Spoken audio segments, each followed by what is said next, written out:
Ano ka ba naman? Tatawid nga. Ano ka ba naman, kuya? Tatawid nga ako. Pupunta nga ako sa McDo. Harang-harang ka dito. Eh, dito ko nga gustong tumawid eh. Hindi po pwede naman kasi po. Dito po sa nipakaraangkusan po. Ano hindi pwede? Kanina pa nga ako nag-aabang dito. Yung iba umaalis. Tapos ikaw, harang-harang ka.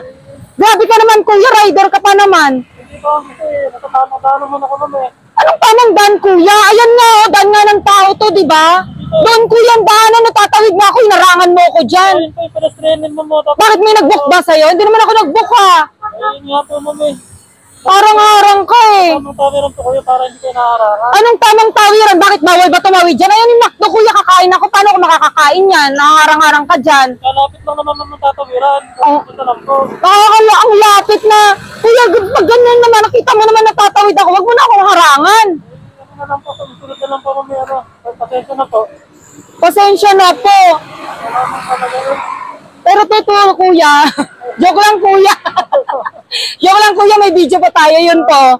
Joke lang, kuya. Kaya kita hinarangan kasi nakita ko yung helmet mo. Patingin ang helmet mo. Patingin nga. Ano po, hindi po sana ako nung gawa ng nalaglag po na pasayro ko na sila. Natanggal po yung ano. Nalaglag ng Yung pasahero mo? Ilaglag na natin. Joke lang. Pero kuya, kaya kita hinarangan kasi bibigyan kita ng helmet. Ayan, tignan mo yung sukat sa'yo, kuya. totoo po yun, ma'am. Oo, totoo to, kuya. Okay, scam na. Totoo to, kuya. Tignan mo yung kasya sa'yo. Sana kasya, magbilang kumasya. Hindi kita bibigyan. Joke lang yun, kuya, kanina, ha? Joke ko lang yun. Tignan mo yung kasya sa'yo.